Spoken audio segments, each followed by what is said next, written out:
And one quick note before I get into the first presentation, which is on our MnDOT data collection and analysis. I wasn't able to answer the question about what's going to happen to the website when we're done with the pooled fund, and talking to Jeff, our research manager, and Lauren, who deals a lot with the website hosting and things like that. It sounds like we'll be able to, at a minimum, keep the website live until there's a more appropriate place to host it, or even consider using it as an appropriate place to host DPS, QA, QC, those sorts of things as a central location. So thanks for that question in the first session. Hopefully that answers it. So we'll get right into the presentation here. As I said, this is a presentation on MnDOT data collection and analysis. And the focus, we'll start a little bit with the new on-site modules and the analysis that you can do while you're collecting data on-site. But then the focus is going to be on this, what you see on the upper left, which is our accuracy check to see if what we're measuring with our DPS is accurately assessing the asphalt density. And then at the very end, we'll get into some of the tools, especially that new summary reporting tool that's part of the software now. We'll get into an example project with the percent conformance and 100-foot section type analysis. So a brief overview, and I put it into context of what was done in the 2020 data collection season at MnDOT. So this season we hired 2 contractors, and instead of hiring them, as Di said, to collect based on just an hourly wage for somebody to push our cart, we actually started to move towards a data specification. And in this case, one of the contractors, Matthew, was able to give us a quote to do a pay by the section. They had a card of their own that they had confidence in, and on one of the projects, they basically took that spec and gave us results, and we counted how many 500-foot sections met our data specification, and that actually worked out pretty well, very well. And one of the hiccups was that they did have to borrow our puck kit because it's only available to pooled fund states at the moment. They actually inquired about it, and we're not able to get one or for purchase or anything. And then also they had to borrow our GPS equipment with some compatibility issues with their equipment and the cart. Uland wasn't comfortable doing the pay for section because they just had a little bit less experience than Matthew, and we came to an agreement with them for a lump sum with a minimal acceptable coverage. And the good kind of trial for them was we could see how the rental DPS program worked, and that gave us a lot of good feedback, as I said during the data specification talk. Part of this is just figuring out the logistics of how something as complicated as this is going to get supported for routine evaluation. And they were actually able to get their own GPS equipment working, although it did take some time to debug and get their specific GPS system working. And that's important for us because we require high accuracy on our geospatial measurements, both for incorporating it into Veda and making sure oversight that the collection was done in the correct locations. And then there also was a breakdown or two where we had to provide them with some of our spare parts, specifically the 1-2 week wait time they had to wait for a part to be shipped to them. So 4 projects this year, but they were large projects, especially TH60 had 2 separate segments and 27 total days of paving. So now we are talking about 46 production days with basically beginning to end DPS collection as compared to 30 from last year, and now we had both contractors fully set up with the puck testing kit in their laboratories. So we got a significant amount of pucks fabricated and testing. And the good news there is that many of those samples they already had to make them anyway. It was just 2 extra samples per paving day we asked them to fabricate to get our medium and high void pucks. So getting right into it, and again, just like the morning, when I talk about these things, I like to link to the videos. We created those videos because we thought they would be helpful both for beginner users of DPS and advanced users of DPS on getting up to speed on what all these different things are, and then also how to actually perform them out in the field. So we actually shot these videos on TH60 during one of the data collection days, and again, all of these are linked here, and I'll click on this one, but you'll just see the links when you go throughout these slides, and they'll be posted again, so you'll be able to go to each of these videos if you want to see more about how these are inputted and something additional about the method that obviously we can't cover with the slides on the presentation.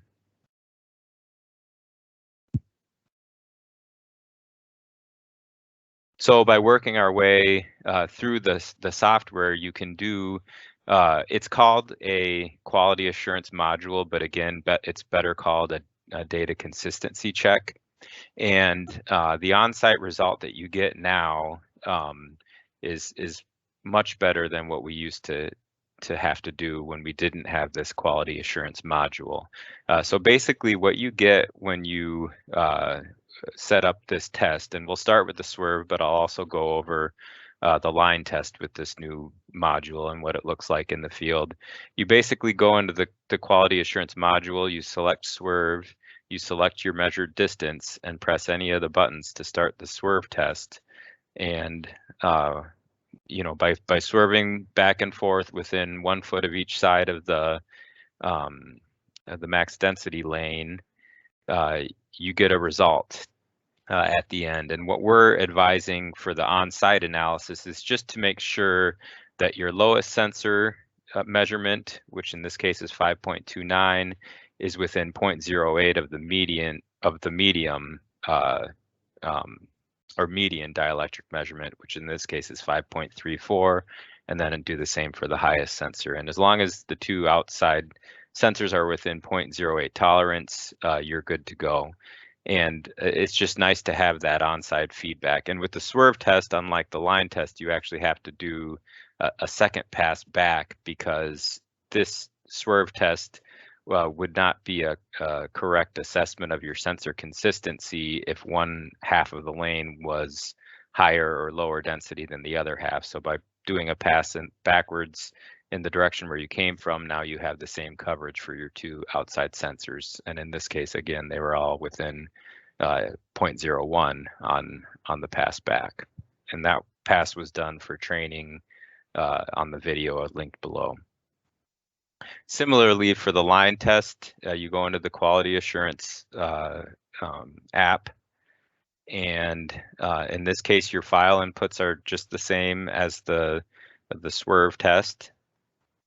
And when you go in here, you're going to select repeat line, and it's ideal if you can do the lane width. If you have a full closure, typically you can do a transverse pass for this repeat line, but you can also do it in the longitudinal direction if you just don't have space to do a reasonable distance of 8 or more feet in the transverse direction. And with the line test, you just literally drive your 3 different sensors, each individual test. You're driving your right sensor, your center sensor, and your left sensor over the same line. And as you might expect, if you go over the same line, you should get the same result. So in this case, I wanted to point out that if you already have your device calibrated when you're out there, that is to say, you've input your results from your production mix puck testing into the device, you can already output your density instead of dielectric. So with this app, whether it's the repeat line or the swerve test, it's still going to say dielectric if you're calibrated, but then you just know that the value here is actually your density or whatever you selected for your value to convert from dielectric to. So you can see the results of this line test were very good for consistency between sensors, with each sensor showing about a 92.5% GMM for the density. So the other thing that now we're able to output real time is the results throughout the day. So this is actually contained in a table that's inside of the technology. And I just wanted to remind you here that last year we did require consistency checks basically throughout the day, because the previous year we had so much issues with consistency between sensors, and saw really good agreement last year with most sensors within 0.05 of the global median, and even above 90% for all of our different sensors within our specified tolerance, which is 0.08. So we, after some initial trials doing the swerve throughout the day for a consistency check for the first 3 or 4 days, and getting pressure put on us by the pavement office, who wanted to have more straight line passes versus the swerves, we decided to switch. Okay, so maybe instead of having to do the swerves throughout the day, the entire day, and then also using that for our MAT assessment, what if we only required those every 400 feet or 4 hours, whatever comes first? And that seemed to be a good way to make sure our sensors are consistent and then still get the type of MAT assessments with the straight lines that our pavement office was asking for. So moving to the dielectric to density results, with the core accuracy checks, the first thing you need to see is how stable your conversion from dielectric to density is. It's the mix changes are the only things that should affect your relationship between your dielectric and your density. So one thing you can look at is if your test summary sheets are showing no significant changes in your mix, you really shouldn't see a change from day to day or sample to sample in the conversion from dielectric to density. So in this case, we're always happy to see a very similar trend when we don't have much changes in mix from day to day, which obviously we're tracking each one of these points to what sample number it is and things of that nature. But that's a good thing to see, especially since, just reminding you, we saw the same thing in 2020 in terms of consistency from day to day, where the first day where they were still locking in their mix was maybe a little bit different. Same with this Highway 60 project, where the first day there was a little bit different trend between the dielectric to max density, but once then they found the mix they liked and they were getting good results, it stayed consistent from day to day. And that's, part of the study that UNH and Joe and Ishan are working on, is that really this kind of gives some good information about the mix in and of itself in terms of consistency. If it's dielectrically consistent, chances are it's the other parameters are pretty consistent too of the mix.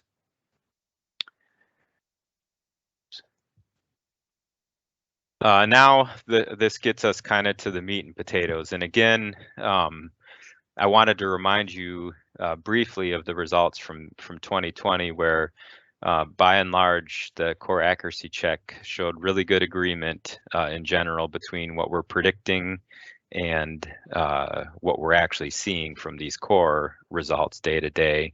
And this is occurring quite often from day to day, but we still have these results like this. We had them in 2020 data collection, where we had a shift in the field core results compared to our predictions, and that happened more than we'd like to see. And then there were even some days like this where we didn't even have a great relationship in and of itself for the cores. And luckily that doesn't occur too often with this technology. So bringing us to 2021 dielectric to density accuracy check. We were able to continue the good news, which is that we did see day-to-day mostly really good agreement between dielectric to density conversions from the pucks to what we're actually checking for accuracy with the cores, but it's still happening enough with the bias between the field and the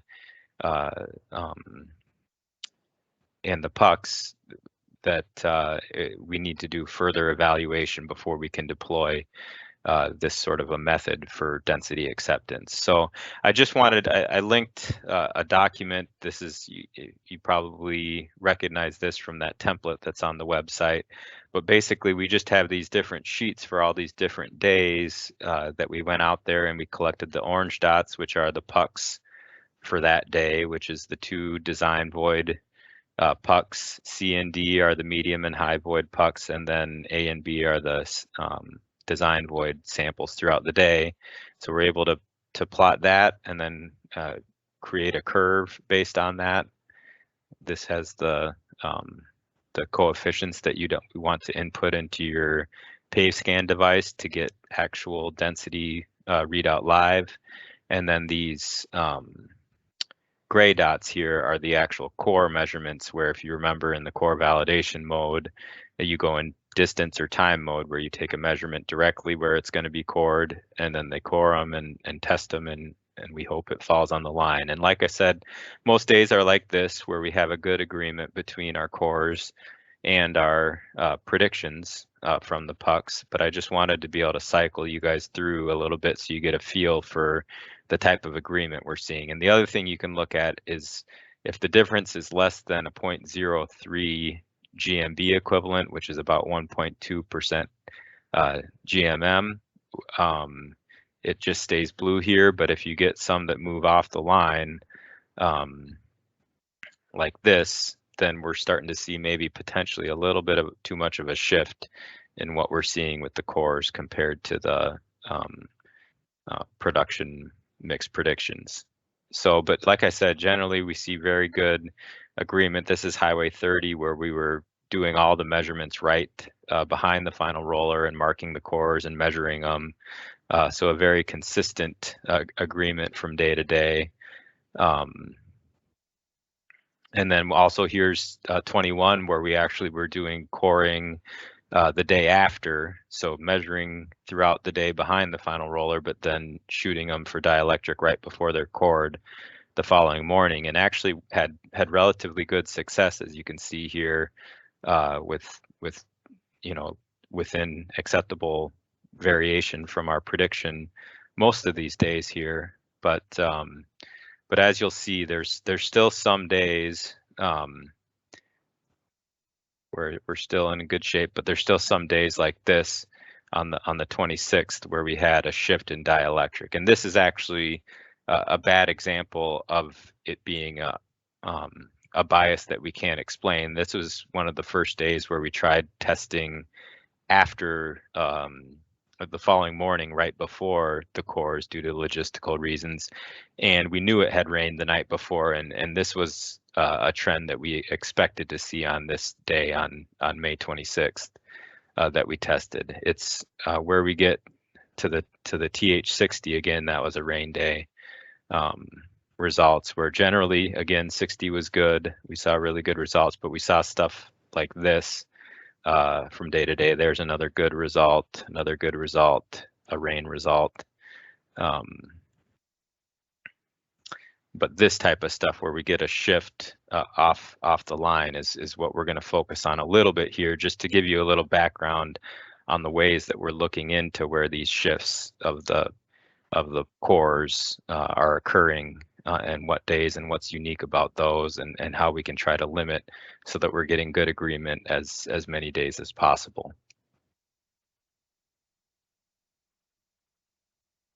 So we did contact GSSI with our spreadsheet full of accuracy checks, and they agreed to help us when we're going through the analysis to see if we could find a smoking gun or something specific about those days or the testing on when we were seeing a bias between the field results and our laboratory predictions. And again, that was one of the motivations for us to contract UNH, because they're also going to partner with us in this investigation. But I wanted to bring to the group some of the ways we're looking at the data and some of the theories we have for where this bias might be coming from in some of our initial results.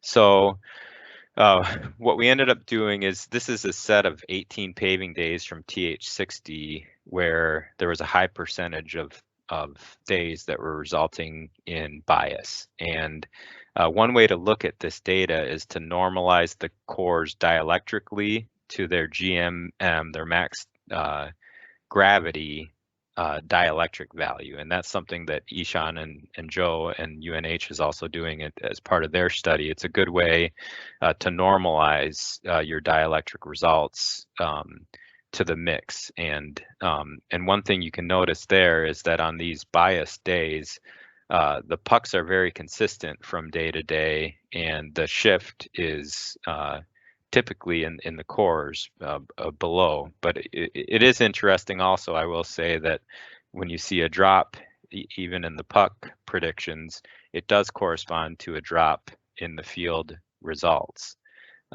So again, finding the root cause of the bias of these shifts between our lab and between our cores and our pucks is the motivation here to try to get this method deployed for density acceptance. What we ended up doing is categorizing it into 3 different types of results, and one is the good agreement between cores and pucks, which, as you saw, is our most typical situation. But we wanted to isolate them to these within those 18 days we were looking at for TH60. We also looked at a good relationship of the cores to each other, but shifted off the line from the pucks. And then also the kind of worst case scenario where we just didn't see any sort of agreement between the pucks, or between even within itself on the cores. And that didn't happen very often. So one thing to look at, and we had mentioned this last time, is the potential of looking at magnetic properties. And so one thing that with this magnetic device, that the reason why this is suspected as something that could help us with this bias is that we've mentioned in the past that we're using travel time or velocity to calculate our dielectric for the production mix pucks, but we're using surface reflection for the field measurements. Well, if the magnetic properties or magnetic or susceptibility number is higher, it actually increases the apparent dielectric for the velocity-based method and keeps the surface reflection-based value the same. So in this case, this would be a good possible hypothesis for the bias that we're observing. Fortunately or unfortunately, at least initial indications on the TH60 pucks showed that there's very low magnetic susceptibility of those samples from TH60. So that's one thing that we're going to continue to look at, but it doesn't appear to be a smoking gun in this case. The other thing that GPR in general, and certainly if you're using dielectric as your measurement, is well known within the GPR world, is that water is a very significant factor on dielectric. It has a dielectric value of 81, and everything else for asphalt is somewhere between 4 and 7. So we did look into using a couple different moisture measurement devices, and our initial evaluation is a little bit less promising than we'd like to see as a way of for example, using this device at a core location before you use it as an accuracy check, in the sense that you have to get a change in dielectric of almost 0.4 before you start to see that change in water actually show up in your meters. So they do a good job, and they agree with this experiment that we ran where we added water and then waited for it to dry out, but it doesn't appear to have the sensitivity we need. As it turns out, a dielectric measurement is currently, my understanding, the best way to detect moisture presence, and we need something based on a different physical principle. And the evaluation of the data itself, those days where we saw a huge shift in dielectric, an increase in the field, corresponded to rain days, as you might expect. That's not a new finding there. The other thing that we've looked at in detail, and also it's been good to get some information. I know Rich Giesel in Alaska has looked, he sent us some really nice work in this area, and Ishan and Joe and UNH are doing some work in this area, where we presented last time the huge sensitivity of dielectric to a change in thickness in terms of the puck itself. So when you're doing the velocity-based method, you're measuring the travel distance, which is basically the thickness of your puck, and even a change of 1 millimeter causes what's equivalent to 1% air voids in your measurement. So that was kind of what we were thinking as the leader in the clubhouse as a possible cause of bias if people were measuring the thickness of their pucks incorrectly. So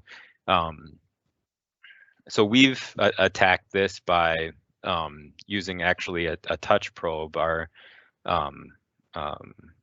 in research, Joe Voles does a really good job for us with laboratory type measurements, and got a really good setup here where it's basically operator independent, where it's going to lock in your puck thickness as soon as this touch probe, it senses that this touch probe hits the top of your puck. And there's also a nice granite block and some of these glass cylinders to make sure we get a highly accurate puck thickness. And the idea was to see how this highly accurate puck thickness measurement compares to saving a puck per day from the field testing that we did throughout the summer. And again, fortunately or unfortunately, depending on how you looked at it, it turns out that our thickness measurements output, at least from the gyratory readings for the samples that we used this summer, were very close. On average, less than 0.2 difference in millimeters between what we got from the gyratory readout and what we measured with our puck thickness device here. One thing we did notice for the really high void pucks, that there was a significant difference, or at least partially significant. It would be equivalent to about 0.5% voids error at times with the high voids pucks, but nothing certainly that would show the bias that we were seeing in those problematic samples. Internal temperature, actually GSSI did this analysis for us. If you remember from last year, we had some issues with the temperature calibration of the internal sensors, and long story short, that any correction applied within the temperatures that we had for our bias situations did not explain the difference. We also did an analysis both in the field, or both on our surface reflection and with the puck measurements as a sensitivity to change in temperature. And again, did see, this is one of 5 different spots that we evaluated the temperature versus dielectric, or dielectric versus temperature, and did see an increase in dielectric with temperature, but it was not significant enough, especially for the range of temperatures that we were seeing in the field, to explain that sort of a bias. And very similar, actually, which was nice to see with the pucks. where we were seeing about approximately a 0.08 change in dielectric per 100 degrees Fahrenheit, which held for both the velocity and measurements with the pucks, and very similar with the pavement surface too. But again, not significant enough to explain the difference. And that's just an example puck that we used an oven to heat up, and we made sure we measured the final height too, just to see if there was any temperature expansion or contraction issues. Sensor height, again, it's really well known that by changing the height of your sensor, you're going to change your apparent dielectric. So we really want to control that in the field. We actually ran it all the way from a little over 7.5-inch height all the way up to 12.5 with hydraulics on our gator mounted system. And you can see the wild variability of dielectrics you get when you change the height. But if you pare it down to the change in height that we see or experienced in those field measurements, again, when you look at the data itself, there's no correlation between height changes that we saw and bias in the data. One of the last ones to touch on here is there is a potential of surface effects. So if there's segregation on the surface, it might not show up in the cores, but the surface reflection method might be something that's affected. So that's another thing we might want to look in more detail on. Looked at using an average metal plate calibration versus individual, and that helped a little bit, but not much.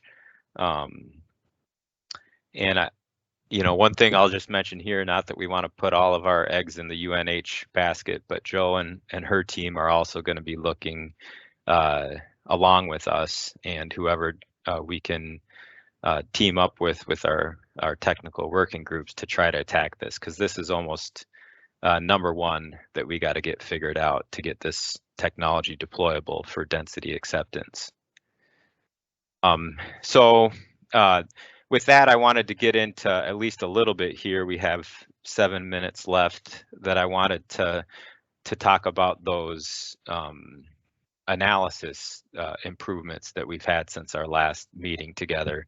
And you should have got an email if you have the GSSI equipment last week explaining with a new training handout how to use both export defects and what they're calling is percent within limits reports. And in talking to Dennis Dvorak, it really should be called percent conformance, because what we're doing is measuring actual values, not extrapolating a histogram based on limited data like we do with the percent within limits. But we're going to briefly just walk through specifically this percent conformance reports, because I think this will address a lot of the issues with how do you handle such a large data set and communicate effectively the results. So this is from actually last time. This defect detection has been in the software, just not documented by GSSI until this last week. But I just wanted to remind you that as long as you go in here and you select what you're considering deficient compaction, in this case we put 88% GMM in there, and then how long that deficient compaction needs to be occurring for it to get exported, you can take this huge data set that's hard to interpret and turn it into these defect locations where you have your problematic areas. But the new thing is the percent conformance, and we're doing a lot of this stuff. We're moving towards Veda for our analysis because it fits with our other intelligent construction technologies, and I'm anticipating a lot of other states will do that too. But we wanted to have a simpler tool that can be run on site and doesn't require outside expertise, and that's where these simple Excel templates can come in to give us these percent conforming that you can get with more advanced tools like MATLAB, where we had been using MATLAB in the past and now using Veda too. So very briefly, we have 4 minutes left. I just wanted to walk you through what you're going to do, and we're going to create some videos for these too with this new we've been working with the beta version of this software for a while now, but it just came out last week. So we'll create a video with the new software and show you how to do this percent conformance and post it to our website. But basically, you just have to tell the software what you consider to be acceptable density, and then you have to tell the software where your lanes are. So 0 being the center line joint, 12R being the lane on the right side looking up station, similarly for the left lane, and then put in the information about your project. And now you can get both mat and joint. The other thing I forgot to mention is that you have to tell it how close to the nearest lane edge you have to be for it to be considered joint. So we select that to be 0.5 feet. So the example data organization, I just linked to a document here where we have results that I consider to be bare minimum. You want to get these results every day you go out there with the technology. You have your sensor consistency, you have your conversion accuracy, and now we have the guts of your results, which is percent conforming at, in this case, 100-foot sections, as well as your average density over those sections. And if you go to that live update, you'll have access to all this data. And so you can start playing with it or using it with your own system. And it has all the Excel spreadsheets that create these results. So we have 3 minutes left, so I'll just click on one of the results here where we saw a drop in the density, so you can kind of see where that came from. So we have this link to the Excel spreadsheet where you have the full stationing that was collected that day, and you see the average joint drops, and to a lesser extent, really the median of the mat didn't drop all that much. But what's interesting, what I like about the percent conforming analysis, the median just takes into account your average results. It's not really affected by the extremes. Whereas if you go to percent conforming, you actually get I think a better picture of how well it's compacted there, because in this case, yeah, even though on average you're at 95% air voids, you're percent conforming, there's 30% of your measurements that are out of spec.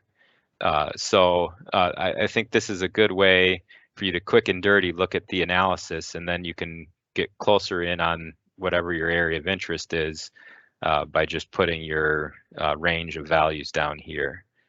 So we can change that to 300 and 350 on the top end, and zoom in or zoom out however you like to see. So with that,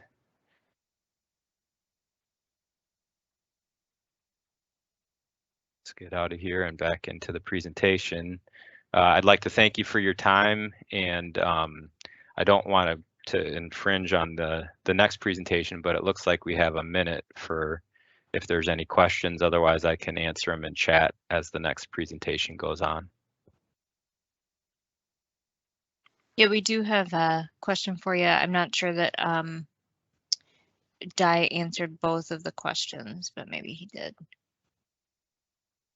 Okay, all right, I'll answer those questions in chat since we're at 2:40 Eastern time now. We better let, is Leslie, are you or Prashant or Hoda going to start for the next session? Hi, Kyle. Hey. Yeah, so hi. I think I forget what we decided if Prashant or Hoda was going to go first. I think Hoda, you on? Were you going first? I am on and I'm ready. I can go next. Awesome.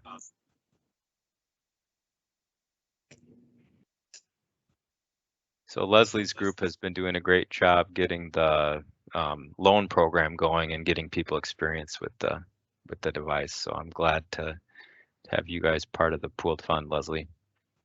Sure.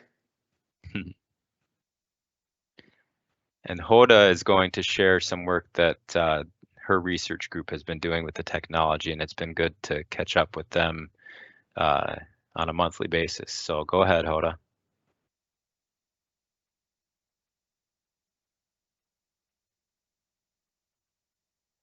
Can you see my screen? Yes. We can see it. You're extremely quiet though. Oh, am I?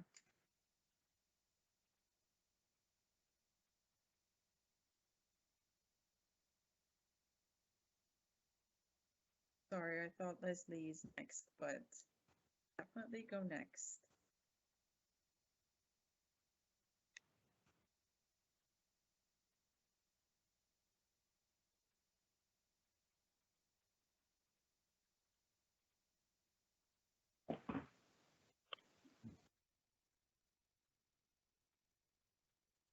So you say you can see my screen. Is it on the presentation mode?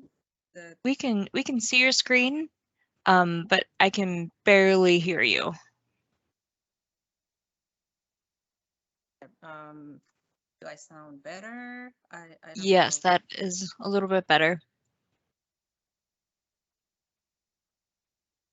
All right.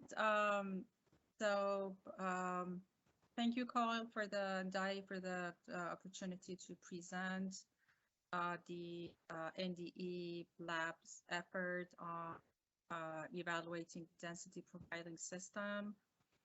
My name is Fhwa with the Federal Highway Administration. I'm the NDE program manager at the Turner Fairbank Highway Research Center. The FHWA NDE lab started evaluating the DPS technology 2 years ago.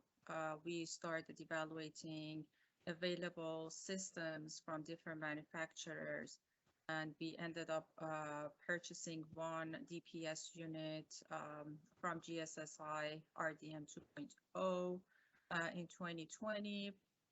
And we started our evaluation process through laboratory assessment, field testing, data analysis, and through meeting and information exchange. So in the laboratory assessment, we evaluated the RDM in a controlled environment. We have investigated the effect of environmental conditions such as temperature and moisture on the dielectric constant of POC samples. So this is similar to what Kyle mentioned. But we are just evaluating the effect of the temperature and moisture on a separate study just to compare our results with MinDOT. So for temperature, we placed the POC samples in an environmental chamber and exposed the POC samples to various low and high temperature. And to separate the temperature effect on POC samples and the RDM machines, we tested them in 2 different scenarios. The first scenario was that we only placed the POC samples in the chamber, and then the second scenario, POC samples and the RDM machine were placed in the environmental chamber and were tested in the chamber. So the results demonstrated that the dielectric constant of hot mix asphalt slightly increases with temperature, and a maximum change in the dielectric constant of HMA varies between 0.08 and 0.2 as temperature increases 75 to 200 degrees Fahrenheit.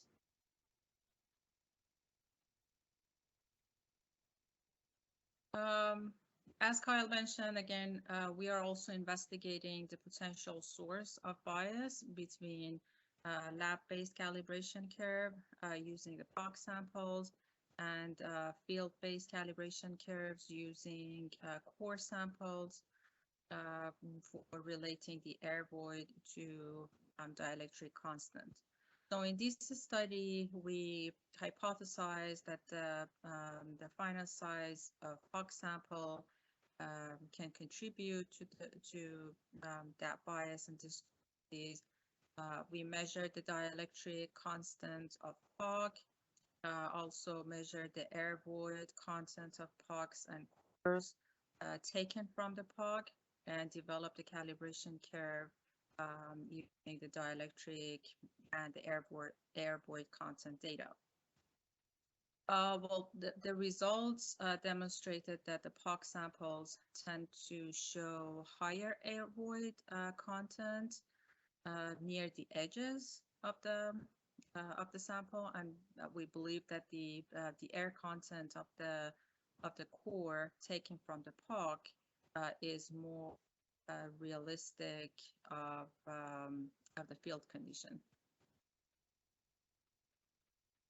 We also use the DPS system for the density measurement of HMA during the Eastern Federal Land paving project, which was a project in Maryland. And we followed the DPS protocols, pre and post paving protocol, field dielectric sensor quality assurance protocol, and field routine data collection protocol. To fabricate the POC samples, we collected plant mixed material from the back of the finisher on each day of paving, and we fabricated POC samples in three main ranges of dielectric constant, including low, medium, and high dielectric constant, and we developed a calibration curve using laboratory samples. So here are the sample results on one of the sublots. The top color map is the dielectric constant. The bottom left graph is the calibration curve from the plant mix material samples. And the bottom right color map is the air void content of HMA. On the data analysis, we compared several calibration curve models in literature, and we proposed a new model for DPS application.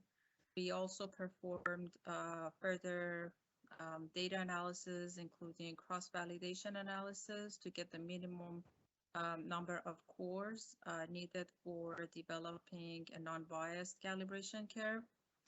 We are also assisting the FHWA Mobile Asphalt Lab with analyzing their field visit data, and we started with the North Dakota data.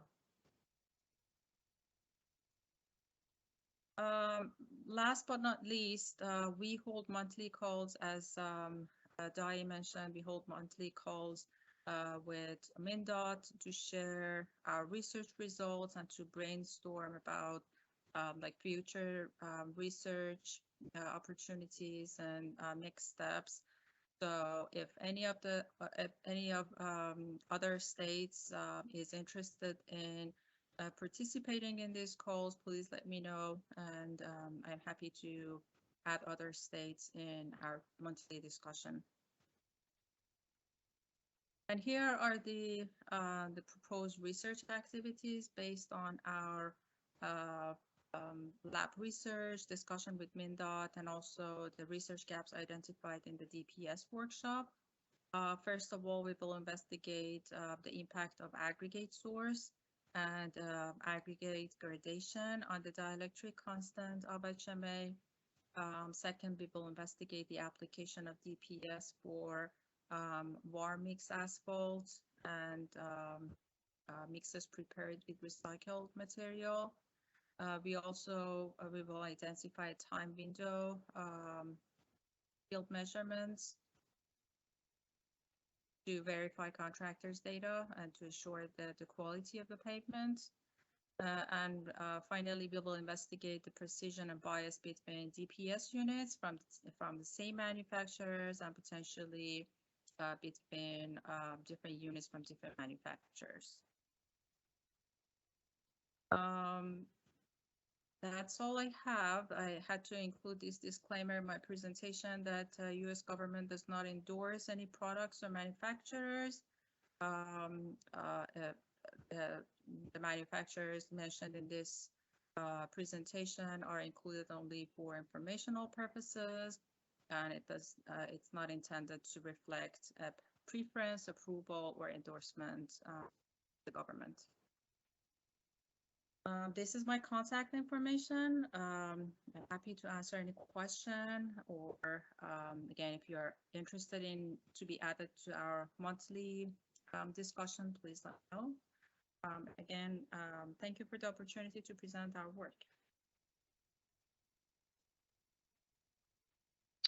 Thank you, Hoda. Prashant, do you want to share your screen? Thanks. Thanks, Kev. I'm hoping you can see my screen. And Leslie, do you want to make any opening remarks before I get going? No, I just want to introduce some of the activities that have been going on that could be of interest to the states participating in the DPS pool fund and user group. And so we had a contract that started right before the pandemic, right? With Prashant and his group, and getting ourselves trained with the use of the DPS on the Mobile Asphalt Technology Center, and also being able to train folks that are borrowing the equipment. And so Prashant's going to give you some updates on how that's gone so far. Because of the delays with the pandemic, we're still about halfway through. So that's great. We still have some more trainings that will be coming up in the next year that Prashant and his group will be assisting us with. And so we're learning a lot. We're glad to be supporting and involved in this user group Peer Exchange, and we'll continue to do that. And so we also, as Hoda pointed out, they're helping to lend some assistance with some of the data analysis. And I think that's something that's really important. We're finding that is, that is one of our challenges, is how best to deal with that, and different approaches. So I'm interested to see, what will come out of the pooled fund with regards to, after you've actually done all the measurements, how do you deal with the data? So with that, Prashant, thank you.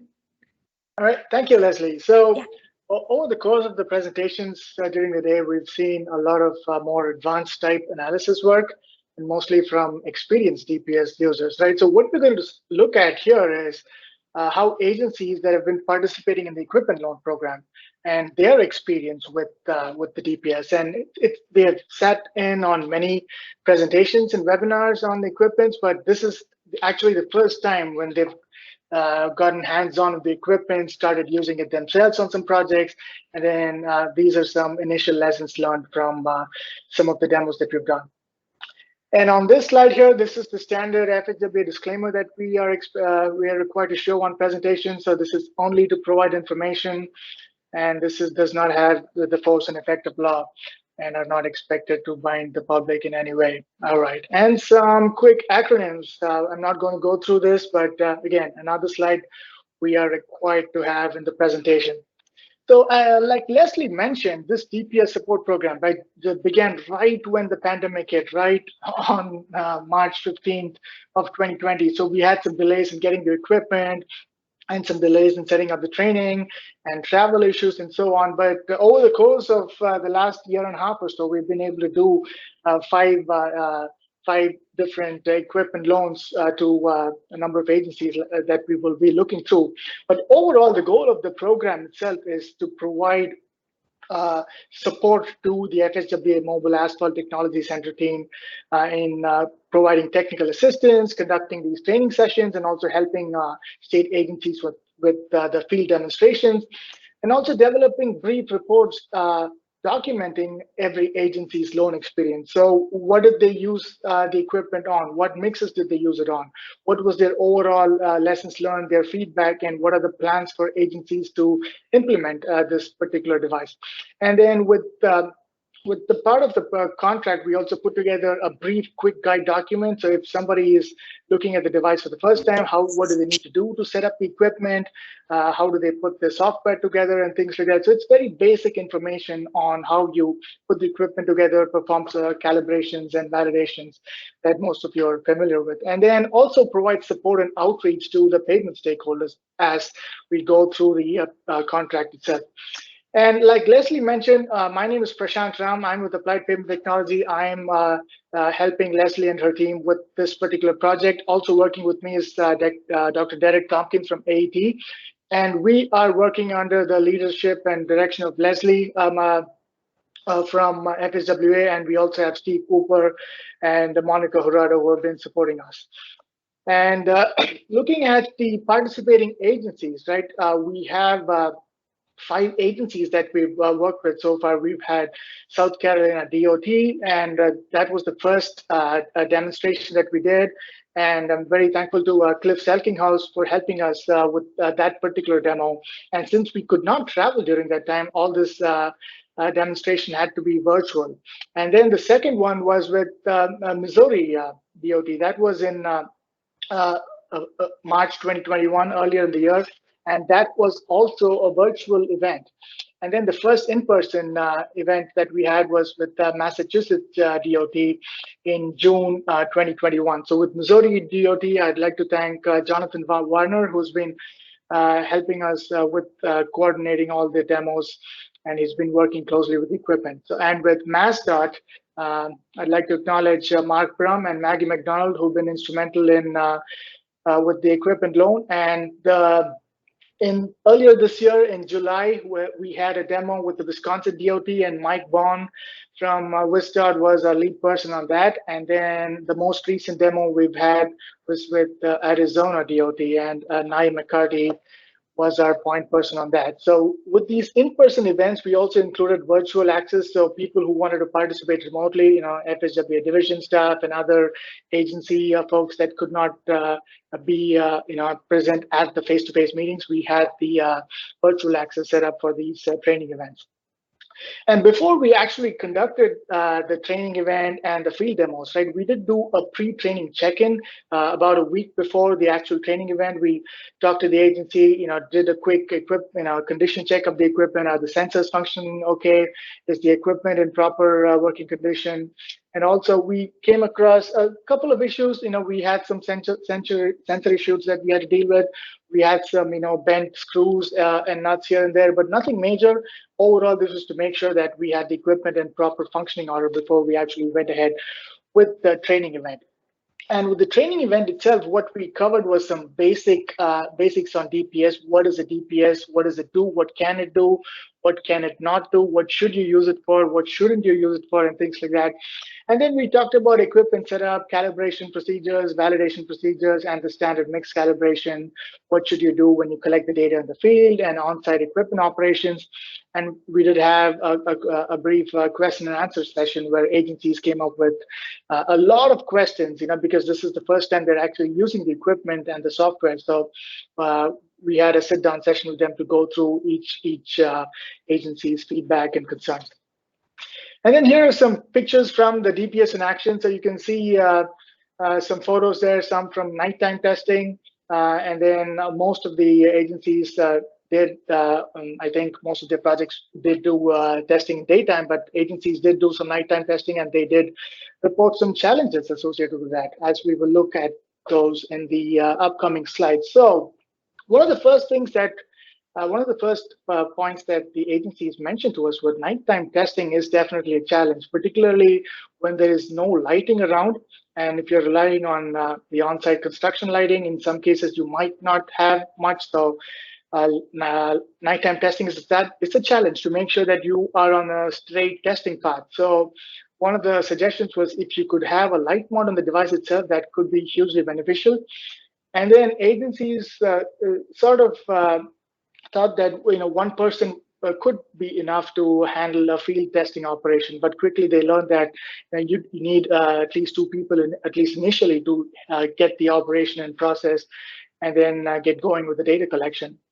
And one good feedback that we got was even if a person is not very familiar with the field testing protocols, just one evening of participating in a field data collection operation with other experienced personnel can get them really trained on collecting the data. So the learning curve was very quick for field testing.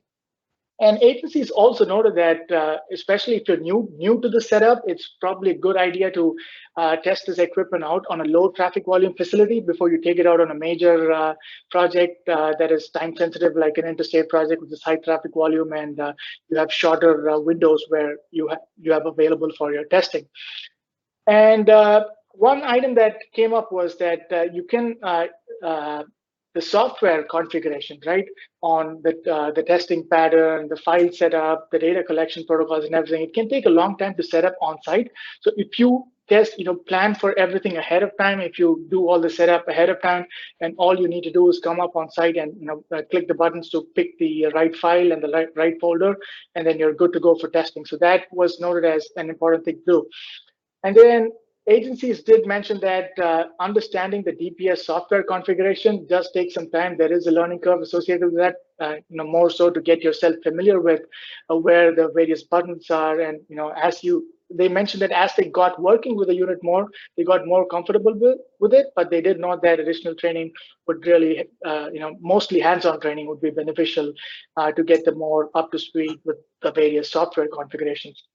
And one item that was noted was the rain events, right? The agencies frequently came up with questions. Okay, I had a rain event yesterday. How long should I wait before testing can actually be done? So I've consulted several times with Kyle on that, and he's mentioned that as long as the surface is dry, you can test after rain events. But some agencies are still concerned about that, and they think more information or guidance might be needed. And Kyle, you showed the moisture meter before, but we're not sure whether that might help. And Rich Giesel at Alaska also mentioned the same thing. So probably some additional guidance from the pool fund can help with this particular item.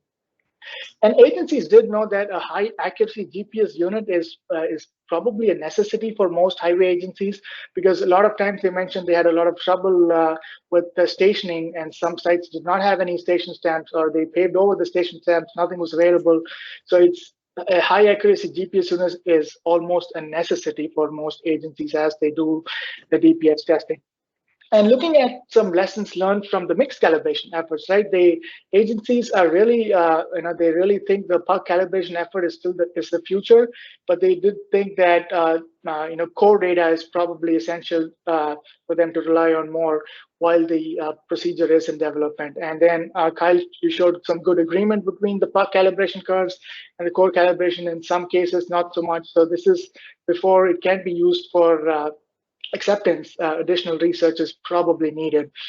And then modeling the density versus the dielectric values, right? You need to have a wide range of air void content. So one of the agencies, they did not have a wide range in the values that was represented on the curve. So they had some numbers at 2%, 4%, and then the next range was like at 10%. So they had a big gap between the 4 to 10% range. And then it may or may not have impacted the shape of the calibration curve, but that was something that was noted that you needed to have good representation for the range of values that you typically expect in terms of the air void contents.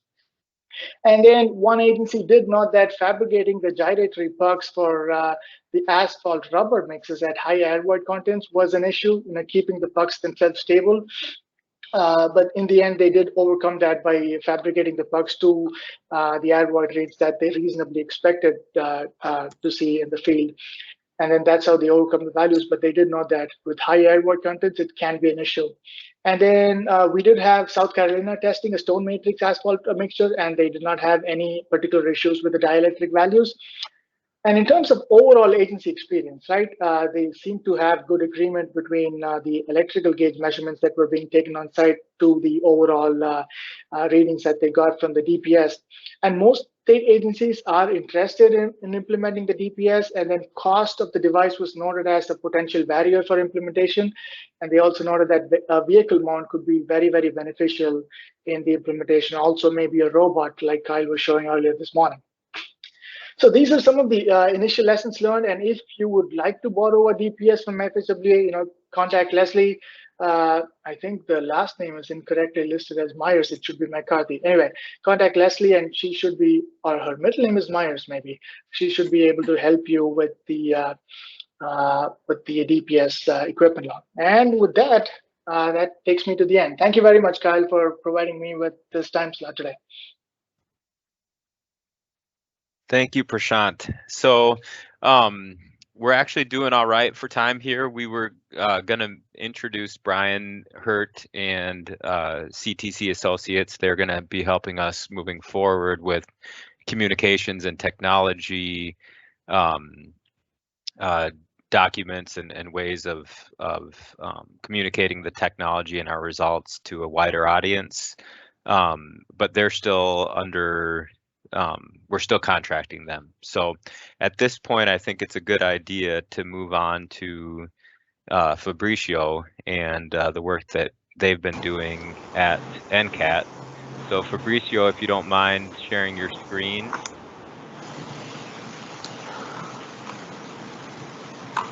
We're getting a little bit of feedback. Yep. Can you see my screen now? No? I think no, we cannot see the screen. Please. Oh, just 1 second, please. And if I remember correctly, I think Fabricio is actually out of the stage right now.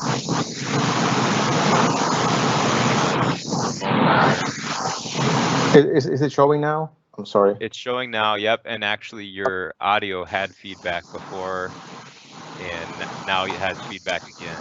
You want to try without your headphones? All right, let me just try to use the different. Is it better now? That's better, yes. Okay. So good afternoon, everyone. My name is Fabricio Oliva. I'm part of the NCAT team. I've been with NCAT since 2016. And I started working with Kyle and I on this project starting this year. And we hope to be providing good results by April of next year. So what we're doing in regards to this pool fund project, sorry.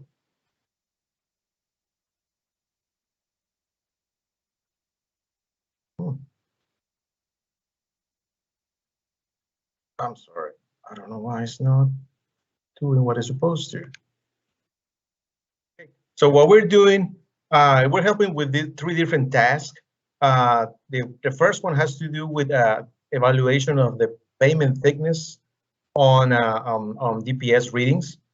In this case, we're testing different slabs, different thicknesses, and a couple of different mixtures. On task 2, we are helping with this proposed certification program.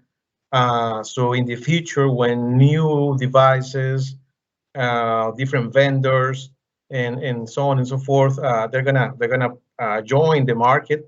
There will be a tool for them to evaluate and obtain some type of certification similar to what the ones we have for inertial profilers.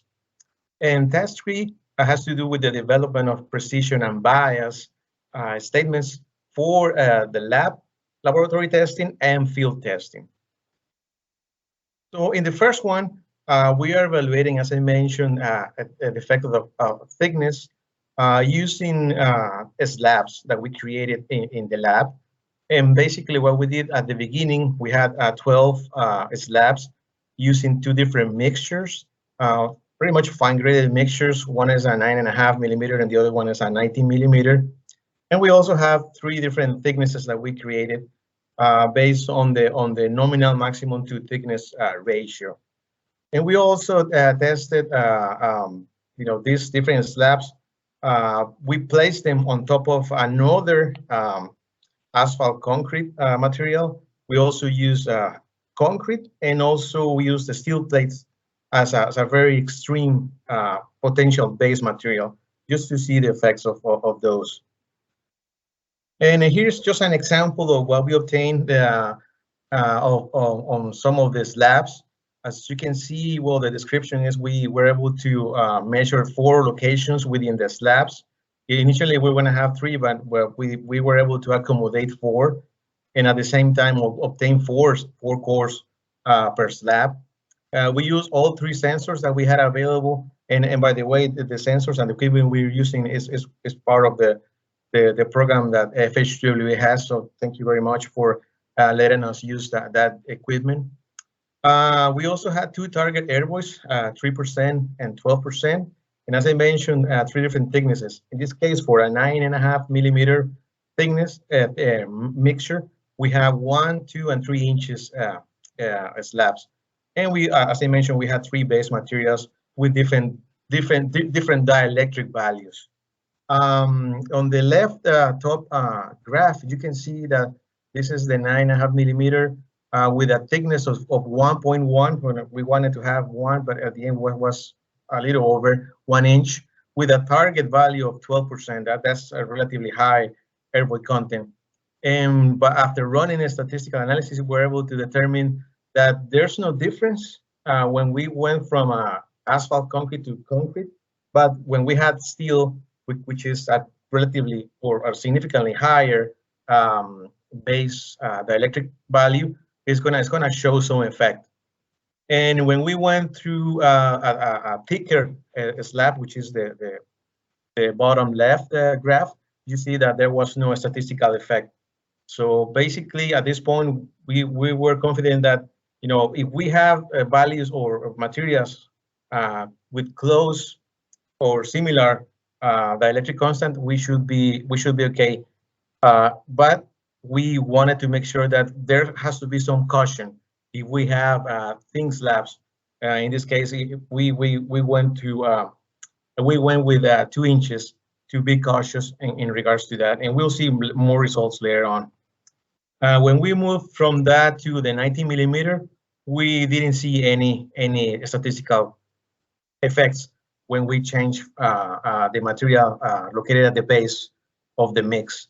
So you can see that either the asphalt concrete, or the steel, even steel, you know, for mixtures with 2 inches of thickness or more, we didn't see any effects. So we think we are confident that anything thicker than 2 inches, we should be fine regardless of the material that is underneath. Then we created 4 more slabs. After some discussions with Kyle and Di, we decided to create 4 more. And in this case, the target airboys was 7%. And we also included another a mixture, another asphalt concrete base material with a slightly different dielectric, also to test if there was some effect by changing the type of mixture that was placed underneath our slabs.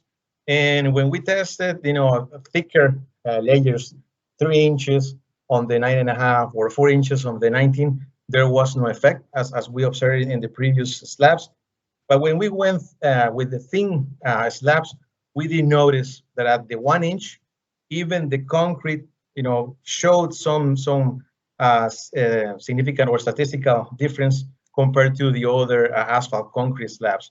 So that was something that we didn't observe before, but now we were able to see in more detail. And of course, we learned from the previous slabs that we had, and now I think we have more confidence results that we obtained before. So if we had you know, similar materials underneath close to an asphalt concrete material, so we should be fine. But if we start increasing a little bit or deviating from something like that, even in concrete or of course steel, it can give you or it can have some effect in the readings. So for the moment, I think we are still confident that anything thicker than 2 inches, you should be fine, and some caution should be, or at least we need to be aware that if we have something significantly different from an asphalt mixture in as part of our base material or underneath our new asphalt layer, we should know that something may affect us or may affect those results. So we are still in the process of working during this task. For all the slabs, we are in the process of retesting some of the cores.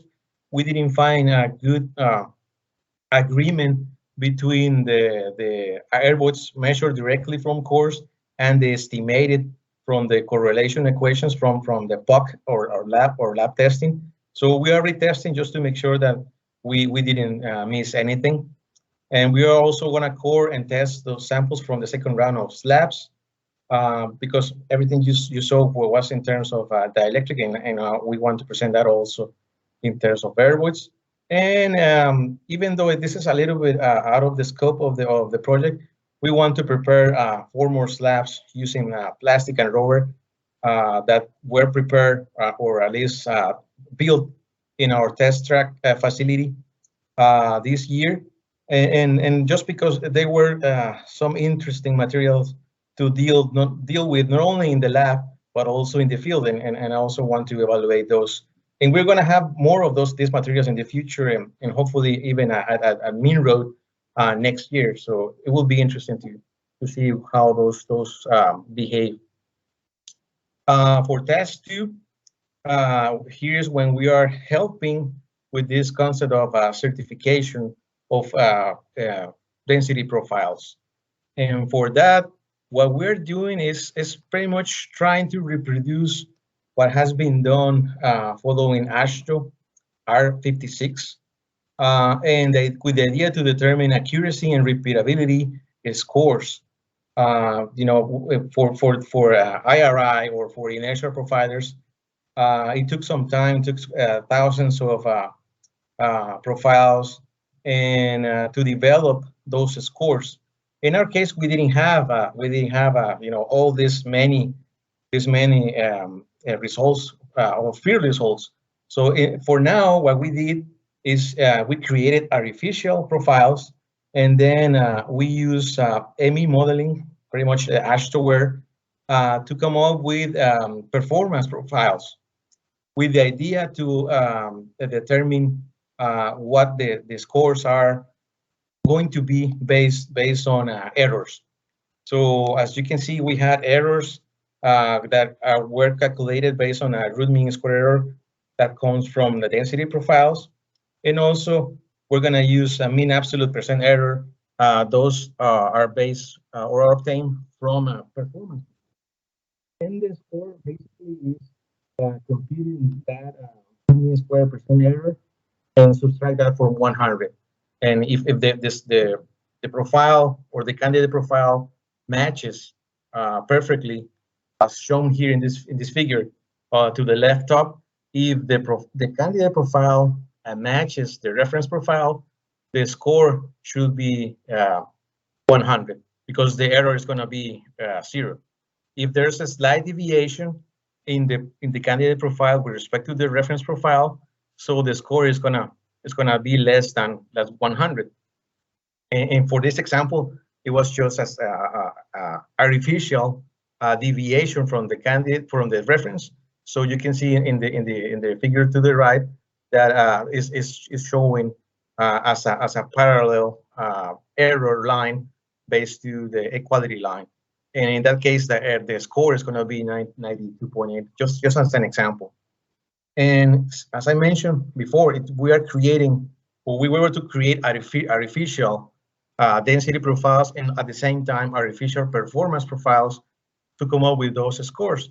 And in order to use this ME modeling, we decided to account for different regions, different climatic conditions, using several payment structures. And here you can see that we selected locations in Mississippi, Minnesota, Washington, and Arizona. And everything was input or introduced into AASHTO using artificial density profiles and obtaining estimated performance. And with that information, so we were able to first, the reference profiles were generated based on a 7% average airboats target and then we added some variability to those reference profiles based on a standard deviation.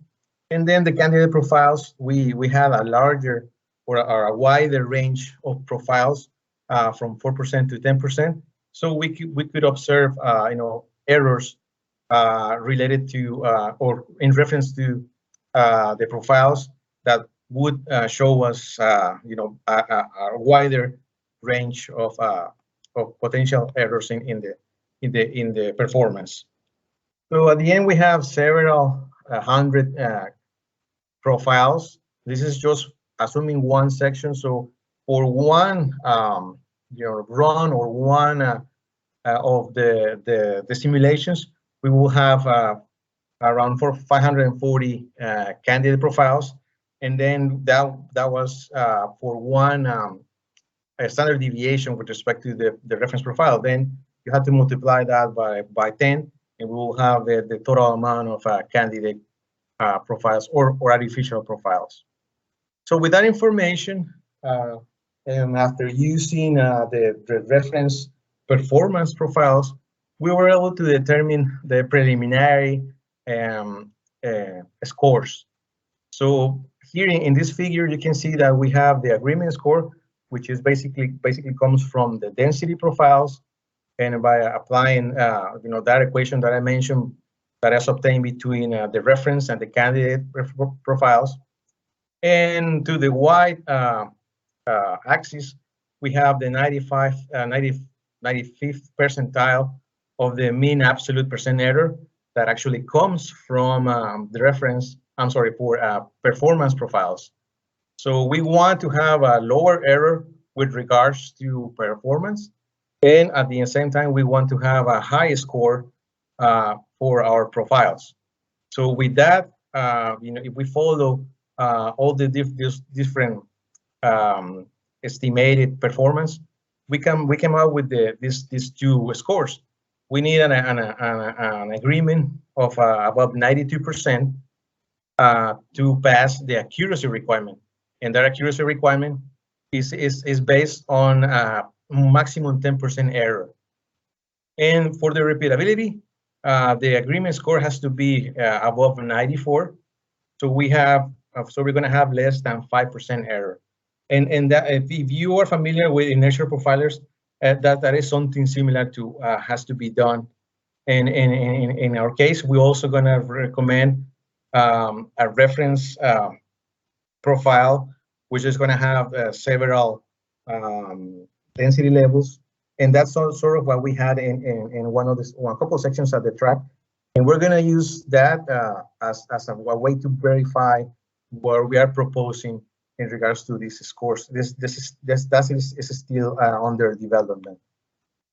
So as I mentioned, that field verification is going to be performed based on a couple of sections that were built in 2018, where we have a range of airvoids from 6 to 12%.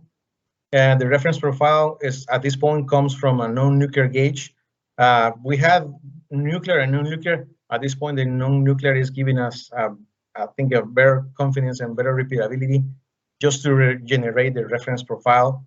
And we also have cores that were used to correlate and correct the readings for the non-nuclear gauge. And we also need to come up with an application. So in the future, a new candidate equipment, or even if you just need to certify your equipment, you can use something simple as Excel. We had a preliminary application in MATLAB, but we decided to make it simple and go with Excel, and that will be, of course, all open for evaluation.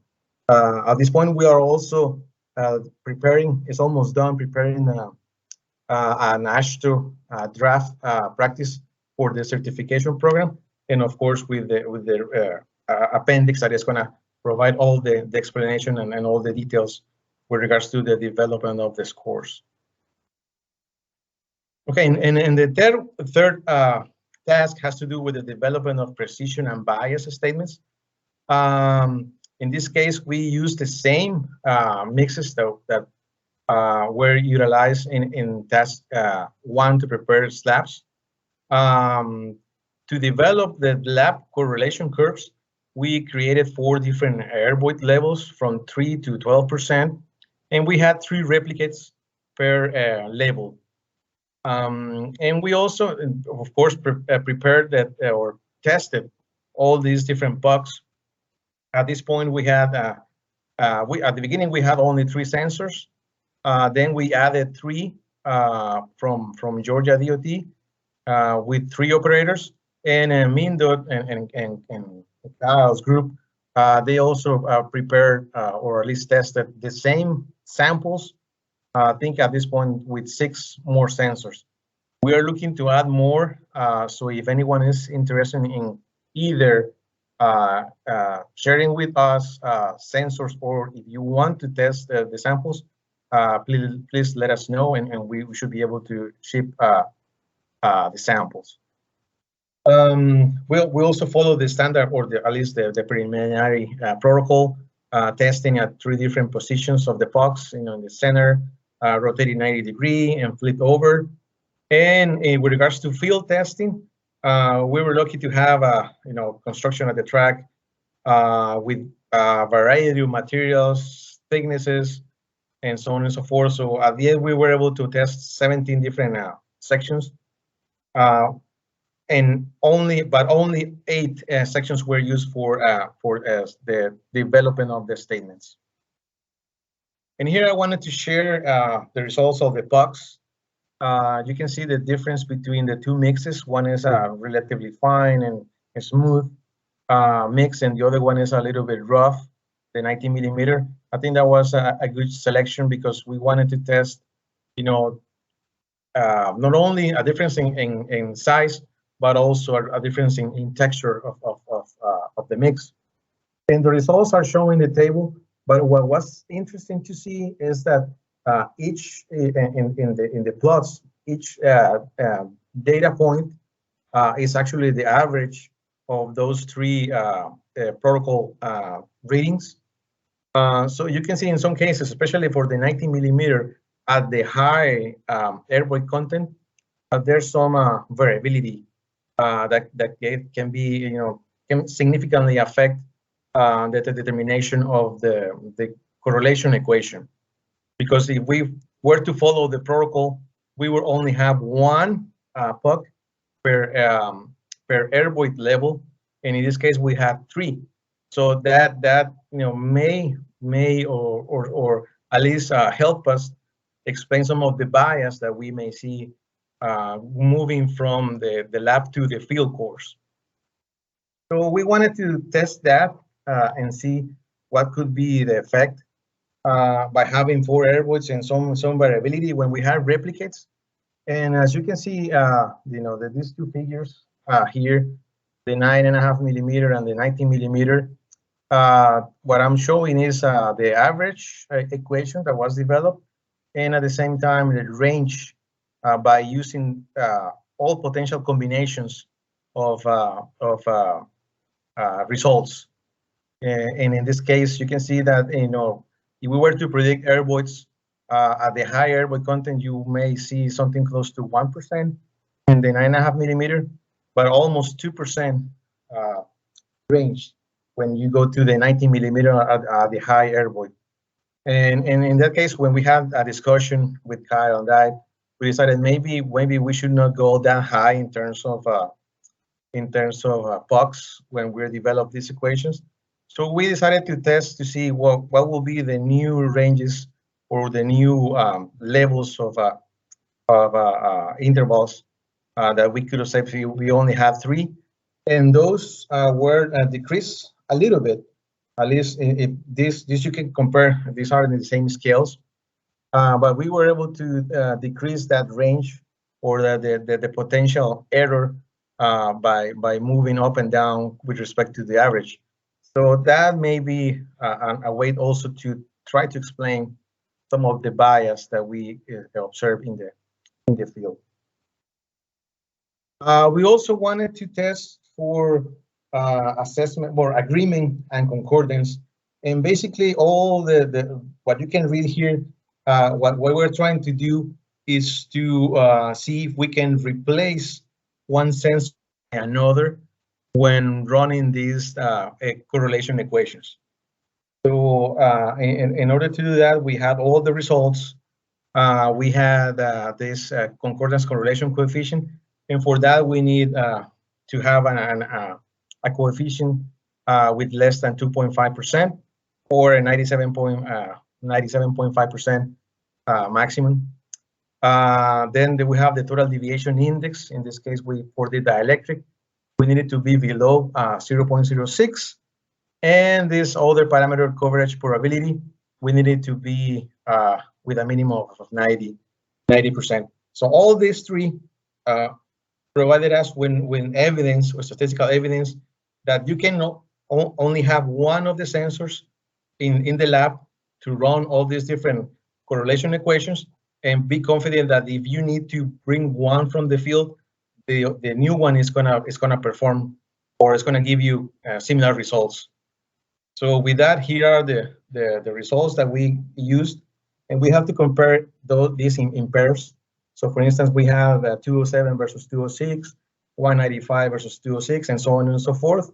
And all of them pass these different criteria. We also have another mix that we wanted to test. You can see in all the figures, we have the 90 millimeter, then the 9.5 millimeter, and we have another one that we added with higher air voids just to increase the range where we were testing. And for all of them, we were able to see and basically conclude that if we have these three sensors, each or any of those can stay in the lab, take care of all the lab correlation, and be confident that if that one fails or for whatever reason we need to use another one, we should be able to obtain similar results. Okay, now moving on to the laboratory statements. So far we have seen 6 sensors. We can add more to increase the reliability of the testing and also the statements. We also have 3 operators. We follow ASTM E6191. So far, what we have, we were able to measure the H and K consistency statistics. We did observe that at the higher level, high airborne level, we obtain higher standard deviations for these statements. So again, I think based on what we observed in the previous task, or at least from the slabs, from these same pucks that at the high level, it's not consistently giving us statements. So we are using those two to come up with the statements. So the first table on top is giving us within the lab and between lab statements. So we have an average and the range. And when we remove the high airborne level, there's a significant improvement, or at least the variability decreases significantly. So those are going to be our preliminary statements. As we add more, and especially the ones from MINDOT that already tested our samples, these numbers are gonna change. And with regards to field testing, we were able, as I said, to test 17 different sections, and with the idea to run whatever we can with the device. So first, we of course needed to obtain the correlation in the lab. Then we did, for each section, we did the block or HGP verification. We also did line consistency verification, swerve, and of course we included full coverage and joint reading. And here's an example of what we did in the lab. We deviated a little bit from the protocol for the lab box because we noticed that if we were too high again in terms of airvoids, first we were only observing a couple of gyrations when we were removing 500 grams from the design puck. And so at the end, we decided to remove 100 to 400 grams to obtain 4 different POCs. And at the same time, our target field error, which was around 6%. So we also wanted to, have that value at least in between our results. And we also are in the process of moving everything to beta. Beta, so we can start doing some of the analysis, but we are still in the learning curve to do that. And of course, we have all the different results, and so we can start working, or at least showing this in this format. Unfortunately, the GPS that we had is not that accurate, so it is giving us the results within the section, but you will see later on that there are gaps in the plots. Now we also wanted to evaluate the differences when we were running those different consistency verifications. Starting from the left top, we have this HDPE, where basically we wanted to see what someone with experience with a nuclear gauge or other type of gauge will do. Is just basically, well, someone will be accustomed to having the reference block and run it and make sure that the readings are okay. And at this point, with the range or the tolerance that has been set of 0.05 plus minus 0.05, we were confident that that was a good starting point. There were a couple of results that were slightly outside. So what we did is just repeat the test, and we passed that verification. Then we were also able to do the line verification, and that was very simple. We have already marked sections where we can, at the track, where we can repaint a line, and it was pretty simple. I think even when we're testing, it was myself and a couple of grad students, it was pretty simple for them just to follow a line with the lasers on top of the line. But when we were from the line to the swerve is where we're starting to see some of maybe our lack of experience, and notice some difficulties, trying to rotate the device. And so I think that is some of the reasons why we couldn't observe a good agreement in terms of verifications with the swerve. So I think for someone with lack of experience, the line is better because you are pretty much following the same location every time.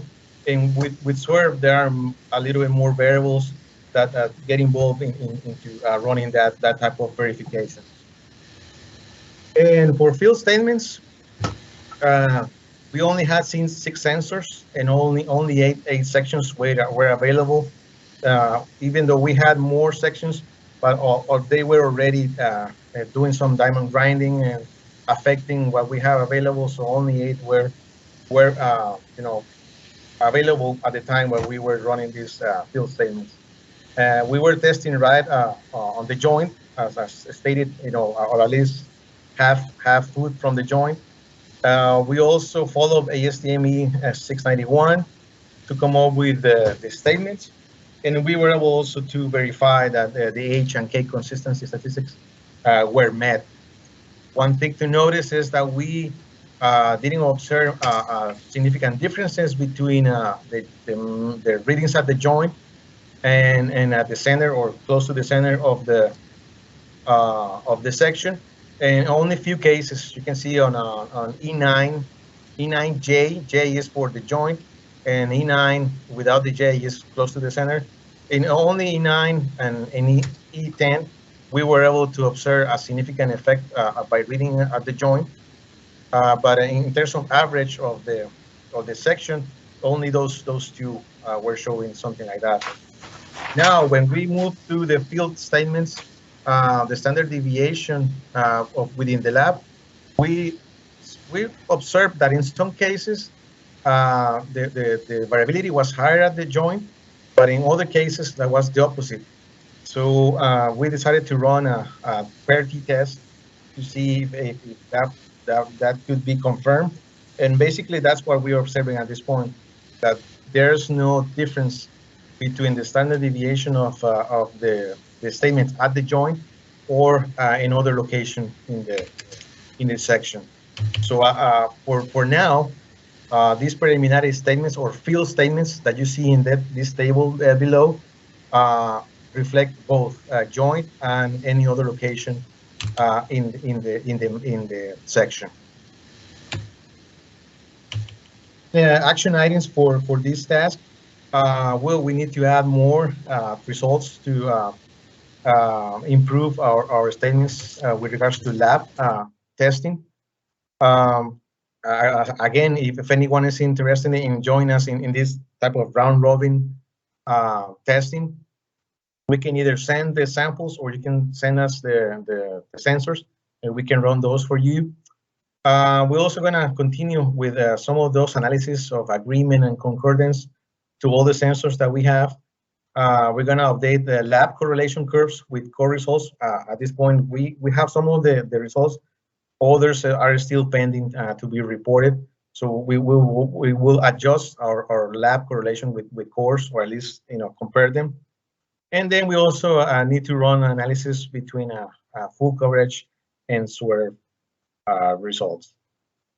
And the project, finally, to wrap up the project, we are anticipating that we are going to submit those AASHTO or draft AASHTO standard and partial report for test 2 in next month.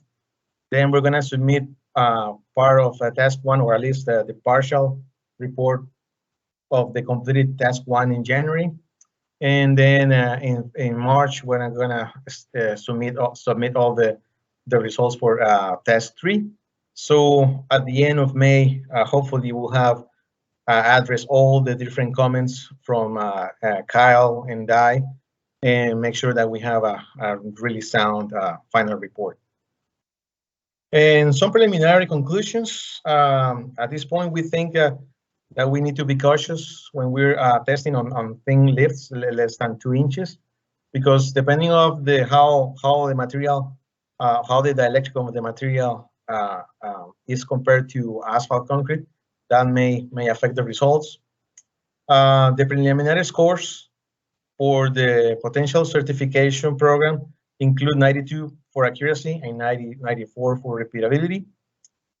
For the development of lab correlations, I think we are going to recommend that keep it below 10% to develop the correlation equations.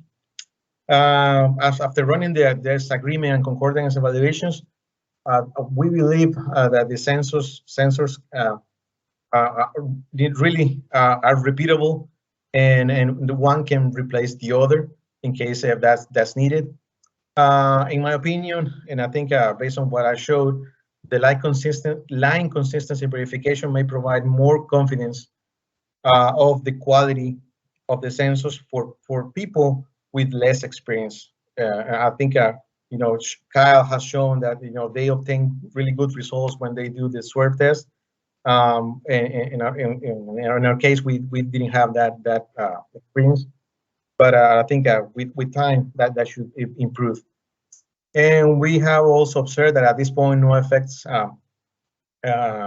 from testing at the joint versus testing on other locations along the section are affecting the preliminary statements in regards to the profiles, density profiles. And with that, thank you very much. If you have any questions or comments, I should be able to address those in the chat. Thanks. Great job, Fabricio. We had a lot of good questions in the chat, and I tried to at least take a stab at some of them for you. But maybe I'll start with the ones where I didn't take a stab. Rich Giesel from Alaska asked a good question. He was wondering, did you use AASHTO T166 or T331 for measuring air voids? We actually are running pretty much both, or at least we decided to first do core lock I don't recall which one it is with regards in terms of the 331. numbers. But yeah, we decided to start with core lock, and then we also had the regular bulk specific gravity. So we have both results, and we did notice that at the higher airward level, if we were to run the conventional bulk specific gravity, there's a lot of absorption that goes into those pucks, or at least we measure that those were actually candidates to be run using core lock. Rich, do you want to follow up, or did that answer your question? Yeah, that's okay, Kyle. Thank you. Thank you, Yep. Fabrico. Yeah, good question. And then Irv asked, instead of eliminating high air voids for setting precision limits, have you used coefficient of variation? Coefficient of variation is appropriate if error is related to the magnitude of the parameter. Yeah, we were also considering that since it was only one of the levels, we didn't observe any trends, actual trends. It was just like a sort of like an outlier. So we decided to keep it with the standard deviation. But if we are able to see more of a trend, in that case, using the coefficient of variation should be the more adequate way to determine the statements. But yeah, that's something that we can also explore and see if that makes any difference. Okay, and Irv says thank you. So yeah, and just to follow up on that, I think for the surface reflection measurements, it is corresponded to the magnitude of the amplitude of the reflection. The uncertainty goes up with the increase in dielectric, but I don't know if that's the case or not. I wouldn't suspect it would be for pucks. So let's see, we had a good, and also a nice follow-up from Robert Hinman from FHWA. He said, I believe T166 is only valid for absorption less than 2%. Higher air voids typically equate higher absorption. So yeah, that's good context, Robert. So, and then there was also some questions that Di and I took a stab at. Dale asked for a really good clarification. He said, did I hear correctly a minimum 2-inch HMA lift thickness for accurate dielectric? And I said, I'll let you expand on your findings, but my understanding is what you found is that anything over 2-inch HMA lift thickness, there's no issues for sure. Basically, that's a thickness where you should be comfortable, but anything below 2 inches, it depends on the underlying layer and the dielectric difference. For example, if it's a measurement of a mill and overlay or two dielectrically similar materials, you should still be okay. But does that accurately reflect your findings? Yeah, basically, if we are testing on top of 2 inches of HMA, we should not be concerned about what's underneath. But if we are testing something that is significantly different from an asphalt mixture, then we should be cautious and make sure that we evaluate what is underneath. Because all the results show that when we compare two different asphalt mixtures, there's no difference. So we should be fine. Even if it is a thin layer, we should be fine if we're testing on top of an asphalt mix. But if we're testing on something, with a higher dielectric, even if it is concrete, that we should make sure that we understand that there may be some effects. Of course, we need to do more testing, and of course, because concrete can vary from 6 all the way to 12, and then dielectric. So that can also add more to the potential effects. So Fabrizio, just want to point out those are valid for the density range you tested, right? For the 88% to around 95, 96% of the density. Correct? Yeah, the slabs that we created, that was the range that we tested initially. Yeah. We didn't observe, I'm sorry? No, I'm just pointing out if a less density, then has more penetration for the wave gets into the pavement.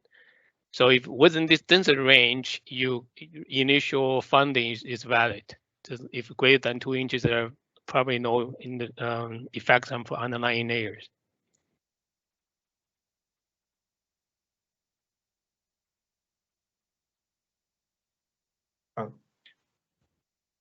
Correct. Right. I'm just saying. Yes. I just want to point out those conclusions, preliminary conclusions, are only valid for those density range you tested. Yes. Yeah. That's correct. Dale, was there any further clarification, or did that answer your question?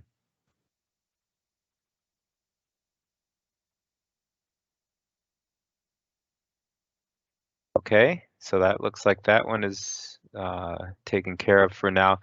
Jacob Walker also asked, would a pavement reinforcement fabric underneath the asphalt layer be being tested be of concern? And I basically responded similarly that if it's greater than 2 inches below, you're in good shape. Less than 2 inches depends on the dielectric differences. Jacob also followed up that they're using an open graded interlayer at times for crack mitigation. The layer is meant to have more air voids. If the layer we put directly on top of the interlayer is less than 2 inches, could we possibly have issues with accuracy since the layer below has so many more air voids? Do you have a comment on that, Fabricio? Yeah, we haven't used anything. I think with that amount of air voids that you can observe in those mixes. At the moment, what we can say is that if we're testing on a regular, or whatever's underneath is a conventional mix, we should be fine. But I think that would require any additional testing just to make sure that because we are testing conventional and above the electric values, but we haven't tested on something with higher air voids or lower dielectric. That may be also the case. Yeah. And Di also had a good response that maybe Jacob could measure the dielectric constant of the interlayer before construction, presumably just to get an idea of that dielectric of that interlayer itself too. Yeah, I think that's something that we recommend, and we have seen it in the past either with the conventional testing, that it is sometimes a good idea to have to test what is underneath.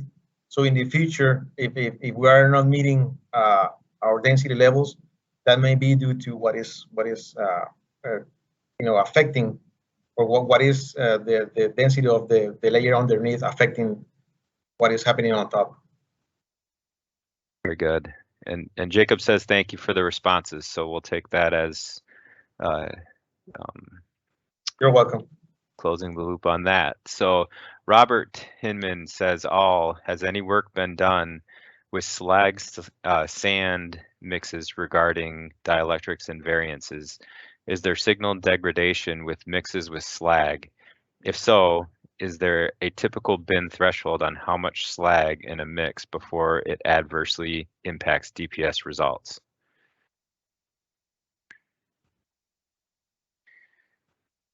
Yeah, at this point, we have only tested on conventional mixes with polymers, now with plastic, rubber, but not with slag. And I would think that something like that is gonna make a significant difference.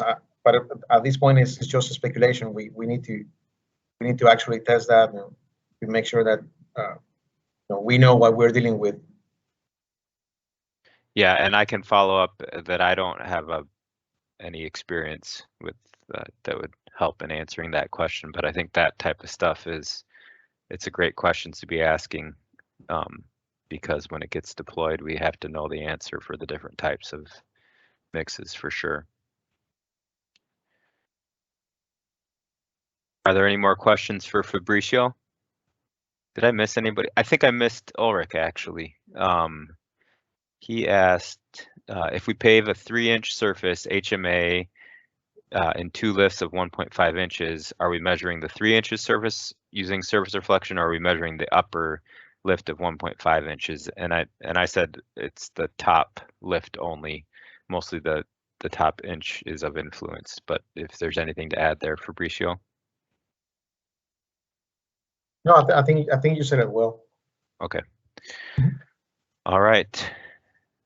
So we have 5 minutes left. Di, if you want to give a quick wrap up, and we should be able to get everybody out on time here. Yeah, okay. First of all, I'd like to thank you all presenters, and they have done great job today. And hopefully everybody learned something from today's presentations and get ideas on where is our profile study going on right now. And also, I think we got a lot of good questions like slack effects on the dielectric constant measurements, and also these rubberized asphalt mixtures. Those are the questions I think maybe needs to more study or continuation of this profile study.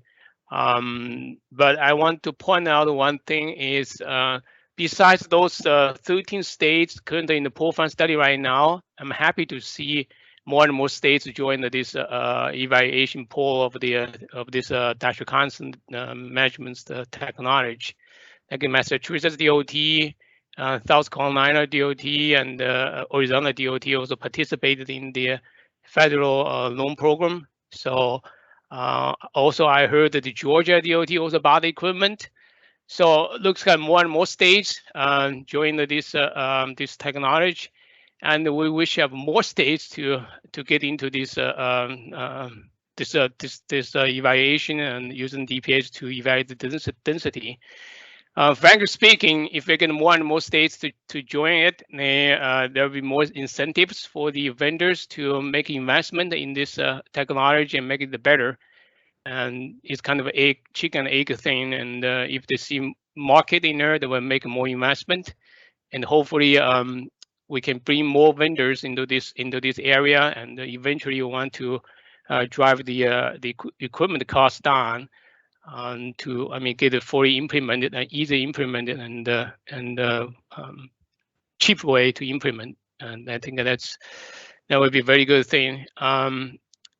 That's if any more questions for the presenters and for us, for Minda people in here. Leslie has something in the chat box, which is good for people to know, is that the MATC visits tentatively set up for 2022, in which DPS will be demonstrated, include Arizona, Florida, California, and 1 or 2 more. So that's great that they're still keeping those devices active and shows interest. They may also be assisting with training and loans for another few states. So that's great. Excellent. Thank you, Leslie. And how many devices do you have now in your mobile app?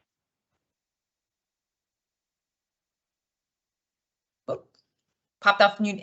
Yeah, so we've got 5 units. Oh. Fabricio has 1 of them, actually. So Yeah. It looks like you're making good Thank use you. of it, Fabricio. It's still working. Yes, I am. Good. Yeah. Yes, we have 5 of them. And currently, Missouri still has 1, Fabricio, and also Nye has 1 down in Arizona. And and the other 2 right now, 1 is with our lab, and we're still continuing to get familiar and work with that. And then we have another unit, which once we start getting going again in 2022, our idea is that the Resource Center with Monica Jurado will have a larger role in helping support once AppTech is, has completed their task order. That'll start to be the trainings will go through the Resource Center. We'll continue to loan the equipment and troubleshoot the equipment, and Otto Cardenas is doing a great job with that from our team. But the trainings themselves will be delivered by the Resource Center with the data support from Hoda Azari's lab. So that's the plan moving forward. That'll be after 2022. That big, that transition will take place. So yeah, I think we should know hopefully by just after the new year what other states will be going to and when exactly. The only thing we know for sure is that we'll be in Arizona in June. So Nye set that up and we're confirmed for that, but we'll expect once the paving season starts up again, we'll probably have a few other requests. Well, very good. Thank you, Leslie. Sure. Yeah. One more thing I want to mention about Fabrizio is looking for more labs of DOT to join the round robin test. So I mentioned about it in my presentation. I said the Hoda's group is interested in this round robin test. Maybe Hoda, you can confirm that. I might have seen Hoda. Hoda is still here. leave. Oh, I don't know if she's still there. and that's what I had a conversation earlier. I think she is planning on that. Okay, excellent. Yeah, I last time we talked about Steve might still be on, and he may know too, but I believe so. Yeah, I thought she was interested. Yeah. Yeah. Good. Great. Any other states in here would like to join? Okay, if you later on, if you decide you would like to join, just send us an email and we put on the list. That's pretty much for today's presentation. Tomorrow, like I mentioned again, we're going to hear from different states and also contractors and consultants and their perspective on this technology. And then we can hear more advancement on this technology as well. That's all I have. Any questions? So if no questions, then we end up enjoy today. Thanks, Di. Thank you, everyone. Thank you, everyone.